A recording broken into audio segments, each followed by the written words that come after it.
चलिए बुलेटिन में आगे बढ़ते हैं, खबरों पर विस्तार से नजर डालते हैं। तो आपको बता दें 8 जिलों के 9 शहरी निकायों के उपचुनाव आज हैं। जयपुर नगर निगम हेरिटेज के 2 वार्डों में उपचुनाव। मतदान को लेकर सुरक्षा के कड़े इंतजाम किए गए हैं। कोविड गाइडलाइंस की पालना के भी विशेष इंतजाम यहां पर प्रशासन की ओर से किए गए हैं। तो आपको बता दें मतदान को लेकर सुरक्षा के कड़े इंतजाम किए गए हैं। कोविड गाइडलाइंस की भी पालना को लेकर विशेष इंतजाम यहां पर किए गए हैं। 8 जिलों के 9 शहरी निकायों में आज उपचुनाव होंगे। जयपुर नगर निगम हेरिटेज के 2 वार्डों में भी आज उपचुनाव होंगे और उन्हीं उपचुनाव को लेकर आज जब मतदान होगा तो इस दौरान कोविड गाइडलाइंस का खासा ख्याल यहां पर रखा जाएगा।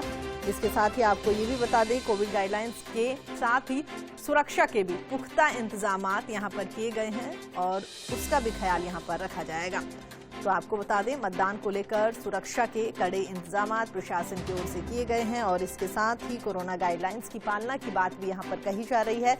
कोरोना को ध्यान में रखकर भी प्रशासन की ओर से तमाम गाइडलाइंस का पालन वहां पर करवाया जा रहा है। साथ ही आपको ये भी बता दें जो उपचुनाव होने वाले हैं उसको लेकर अभी से प्रशासन जो है वो पूरी तैयारी में जुटा हुआ नजर आ रहा है। 8 जिलों के 9 शहरी निकायों में आज उपचुनाव होंगे। चलिए आगे बढ़ते हैं। आपको बता दें इसी खबर पर हमारे साथ बातचीत करने के लिए राजधानी जयपुर से जियाउद्दीन हमारे साथ जुड़ गए हैं। जियाउद्दीन, जो खबर सामने आ रही है कि उपचुनाव होने वाले हैं, सुरक्षा के कड़े इंतजाम किए गए हैं, आप जहां पर मौजूद हैं वहां से क्या कुछ तस्वीरें निकलकर सामने आ रही है?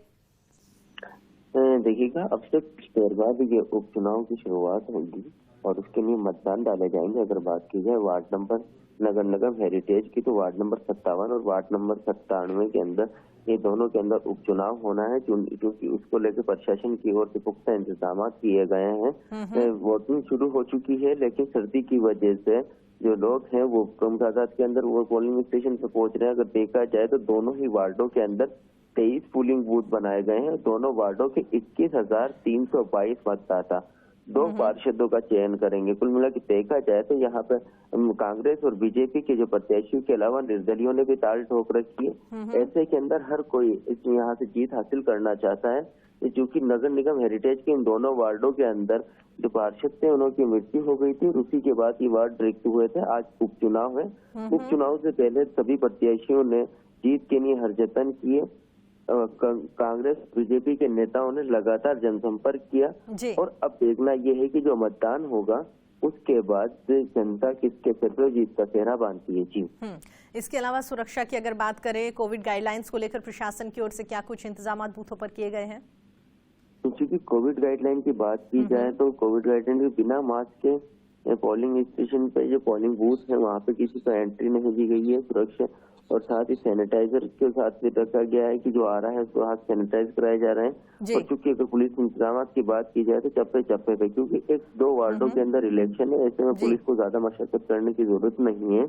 और ऐसे में चप्पे चप्पे पे पोलिंग बूथ और पोलिंग बूथ के बाहर की तरफ जिस जगह पे वो है वहाँ पे पुलिस बल तैनात किया गया ताकि किसी भी तरह की अनहोनी ना हो। और साथ ही एक क्विक रिस्पांस टीम भी बनाई गई है जो किसी भी तरह की अप्रिय घटना होने पर तत्काल मौके पर पहुंचेगी और चुनाव किसी तरह से प्रभावित ना हो उसकी पूरी संभव कोशिश करेगी। जी, चलिए जियाउद्दीन, आप इन चुनाव पर अपनी नजर बनाए रखिएगा। फिलहाल हमारे साथ बातचीत करने के लिए बहुत बहुत धन्यवाद। आगे बढ़ते हैं, टॉक का रुख करते हैं जहां से हमारे सहयोगी मनोज हमारे साथ जुड़े हुए हैं।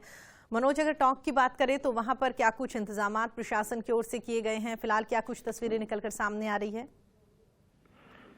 जी प्रीति, बिल्कुल बताना चाहूंगा। जहां तक टोंक नगर परिषद के 2 वार्डों में उपचुनाव जो हो रहा है उसकी तैयारियां जिला निर्वाचन विभाग ने पूरी कर ली हैं और कुछ ही समय में जो मतदान की प्रक्रिया है वो शुरू हो जाएगी और दोनों ही वार्डों में जो मतदान केंद्र हैं उन पर मतदान कर्मी मतदान कराने के लिए पूरी तरह से मुस्तैद हैं और जो मतदाता हैं वो भी धीरे धीरे घरों से निकलने लगे हैं, क्योंकि सर्दी का जो आलम है वो ज्यादा सर्दी पड़ रही है, जिसके चलते कह सकते हैं कि जो पंक्तिबद्ध कतारें मतदाताओं को देखने को मिलेगी वो तस्वीरें करीब 11 बजे के बाद ही देखने को मिलेगी। और जहां तक सुरक्षा की बात की जाए तो पुलिस ने सुरक्षा के कड़े इंतजाम दोनों वार्डों में किए हैं। मतदान केंद्रों पर भारी पुलिस जाब्ता तैनात किया गया है। साथ ही जो जिला पुलिस अधीक्षक हैं ओम प्रकाश वो पल पल का अपडेट ले रहे हैं और कह सकते हैं कि जो कोई भी अप्रिय घटना होने से पहले पुलिस मुस्तैद है। उड़न दस्ते भी यहाँ पर बनाए गए हैं और जो पूरी तैयारियां हैं पुलिस और जिला प्रशासन द्वारा पूरी कर ली गई हैं और धीरे धीरे मतदाता जैसे ही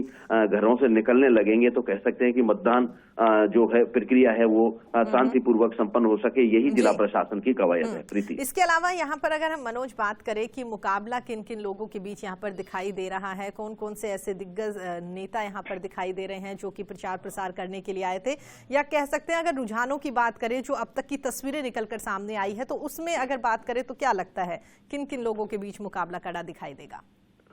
देखो प्रीति, जहां तक इस चुनाव की बात की जाए तो ये संबंधों का चुनाव होता है। कह सकते हैं कि यहाँ पर कोई पार्टी का जो ज्यादा पार्टी विशेष का यहाँ पर जो रुतबा है वो नहीं देखा जाता, केवल संबंध और व्यवहारों का जो वो है चुनाव ये कहा जा सकता है, क्योंकि वार्डों का चुनाव है तो वार्ड 2 गलियों या 3 गलियों तक ही सीमित होते हैं और कह सकते हैं कि जितने भी यहाँ पर जो उम्मीदवार हैं वो खड़े हुए हैं तो कहीं ना कहीं जो संपर्क है, संबंध है, वही इस चुनाव में काम आते हैं। और जहां तक दोनों बड़ी पार्टियों की बात की जाए तो दोनों के प्रत्याशी यहाँ पर चुनाव लड़ रहे हैं, घर घर जाकर संपर्क किया है। कह सकते हैं कि कोई जो बड़ा जो चेहरा है वही दोनों पार्टियों का यहाँ पर जो कह सकते हैं कि प्रचार प्रसार करने के लिए नहीं आया। जी, चलिए मनोज, हमारे साथ जुड़ने के लिए और तमाम जानकारी साझा करने के लिए आपका बहुत बहुत धन्यवाद।